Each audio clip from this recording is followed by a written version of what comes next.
नमस्कार दोस्तों, एक बार फिर से स्वागत है आपका हमारे चैनल में, जहां आज हम एक्सप्लेन करने वाले हैं trial by fire web series के 4th एपिसोड को।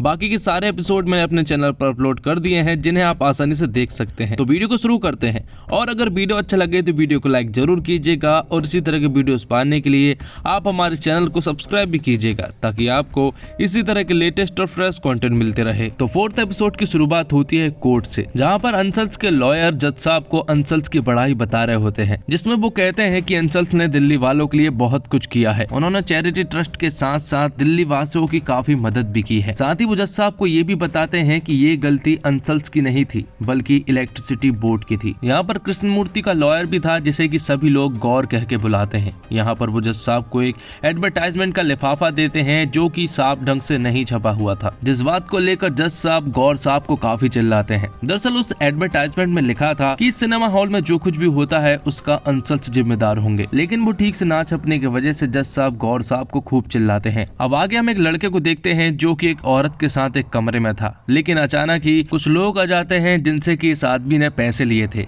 ये देखकर वो तुरंत ही वहाँ से भाग निकलता है। वो काफी दूर तक इसका पीछा भी करते हैं, लेकिन वो उनके हाथ नहीं आता है और यहाँ से चुपचाप भाग निकलता है। अब आगे कोर्ट रूम का फिर से सीन दिखाया जाता है, जिसमें कि सभी लोग मौजूद थे, और यहाँ पर अंसल्स का एडवोकेट, जो कि गौर साहब के ऊपर पूरी तरह से भारी पड़ रहा था, उनके पास फैक्ट्स और सारे सबूत भी मौजूद थे, और वो किसी भी हालत में अंसल्स को बचाने वाले थे। और ये बात तो नीलम को भी समझ आ चुकी थी कि गौर साहब ज्यादा कुछ नहीं करने वाले, इसलिए ये जिम्मा वो खुद ही लेती है और खुद ही छानबीन करना शुरू भी कर देती है, जिसमें वो गौर साहब के ऑफिस से ढेर सारे सबूत इकट्ठे करके लेकर आ जाती है। और यहाँ पर हम ये भी देख पाते हैं कि नीरज सूरी इन दोनों के ऊपर नजर बनाए हुए था। अब अगले दिन नीलम कुछ सबूत इकट्ठे करके गौर साहब के पास ले जाती है, लेकिन गौर साहब नीलम के सबूतों में बिल्कुल भी इंटरेस्ट नहीं ले रहे थे, और ना ही वो इस केस में इंटरेस्ट ले रहे थे। इसके बावजूद वो मन मार कर कोर्ट रूम में जाते हैं और उस केस को लड़ते हैं, लेकिन इस बार भी जज साहब ने उन्हें फटकार लगा दी थी, क्योंकि वो हमेशा कुछ ना कुछ गलती करते ही रहते हैं। नीलम भी गौर साहब से तंग आ चुकी थी, इसलिए वो शेखर से कहती है कि गौर साहब का कुछ ना कुछ तो करना ही पड़ेगा। अब कोर्ट रूम में हम देखते हैं कि अंसल्स के लॉयर कोर्ट रूम में फायर ब्रिगेड वालों को बुलाते हैं, जिन्होंने की सिनेमा हॉल में आग बुझाई थी। दरअसल अंसल्स के लॉयर तो अंसल्स के ऊपर सिर्फ आरोप हटाना चाहते हैं और इस आरोप को किसी और के ऊपर डालना चाहते हैं।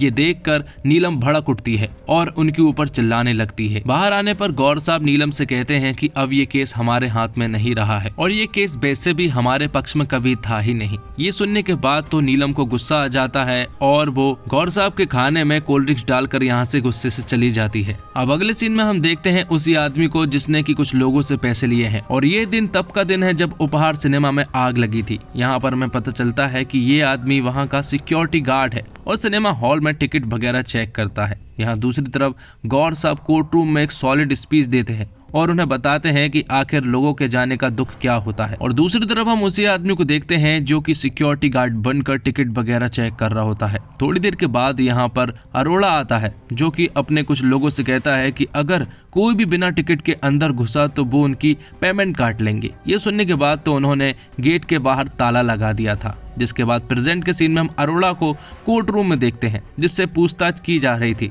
जिसमें सबसे पहला सवाल ये था कि जब आग लगी थी तो उन्होंने फायर ब्रिगेड वालों को कितने बजे कॉल किया था। लेकिन यहाँ पर अरोड़ा उन्हें बताता है कि उसे कुछ भी ठीक से याद नहीं है, जिस पर गौर साहब उससे कहते हैं आग 4:40 पर लगी थी, लेकिन तुमने कॉल 5:10 पर किया था। आखिरकार तुम आधे घंटे क्या कर रहे थे। साथ ही गौर साहब उससे ये भी कह देते हैं कि वो इस आधे घंटे में पैसे निकाल रहे होंगे, लेकिन यहाँ पर अरोड़ा उनसे कहता है कि वो टिकट की रसीद कलेक्ट कर रहा था, लेकिन असली बात तो यही है कि अरोड़ा पैसे ही निकाल रहा था। अब आगे हम अंसल्स के लॉयर को देखते हैं, जो कि अगले दिन नीलम कृष्णमूर्ति को कटघरे में आने का कहते हैं, और ये सीन यहीं पर कट होता है। अगले सीन में हम देखते हैं नीलम और शालिनी को, जो कि उन्हीं के घर पर थे। यहाँ पर नीलम उससे कहती है कि उसका मन होता है कि वो जज साहब के हथौड़े से उन्हीं का सर तोड़ दे। और दूसरी तरफ हम शेखर को देखते हैं, जो कि नीरज सूरी के घर पर पहुंच चुका था। दरअसल शेखर को ये बात पता चल चुकी थी कि नीरज सूरी उनका कई दिनों से पीछा कर रहा है, इसलिए वो उनके घर पर पहुंच जाता है और उनसे कहता है कि जो भी तुम कर रहे हो वो बहुत ही गलत कर रहे हो। जिसके अगले सीन में हम देखते हैं कि उपहार सिनेमा में जिस दिन आग लगी थी उसी दिन वो आदमी बच गया था, और उसके हाथ में जो लॉकेट है वो उन्नति का है, और जब वो उसे लेकर बैठा हुआ था कि तभी उसके पास वही उधार वाले लोग आ जाते हैं और उसे बहुत ही बेरहमी से मारने लगते हैं। अब कोर्ट रूम में नीलम को दिखाया जाता है जो कि कटघरे में थी। यहीं पर अंसल्स की एक फीमेल लॉयर भी थी जो कि नीलम से सवाल कर रही थी। यहाँ पर वो फीमेल लॉयर नीलम से कहती है कि वो लोगों के बीच में अपना नाम बनाना चाहती है और हो सकता है उसे पैसों का भी लालच हो, क्योंकि पिछले कुछ दिनों में इतना तो प्रधानमंत्री भी टीवी पर नहीं दिखाए गए होंगे जितना कि तुम दिखाई दी हो। ये सुनने के बाद तो नीलम पूरी तरह से भड़क उठती है और वो जो कहना चाहती थी वो सब कुछ कह देती है। वो उससे कहती है कि उस दिन थिएटर में आग लगने की वजह से उसके बच्चों की मौत नहीं हुई थी, बल्कि उसके धुएं के वजह से हुई थी। अगर वो गेट खुले होते तो वो आज जिंदा होते। उन लोगों को बालकनी में दम घुटने के लिए छोड़ दिया गया था क्योंकि गेट बाहर से बंद था। जिसके बाद जैसे ही नीलम अपनी स्पीच देकर बाहर आती है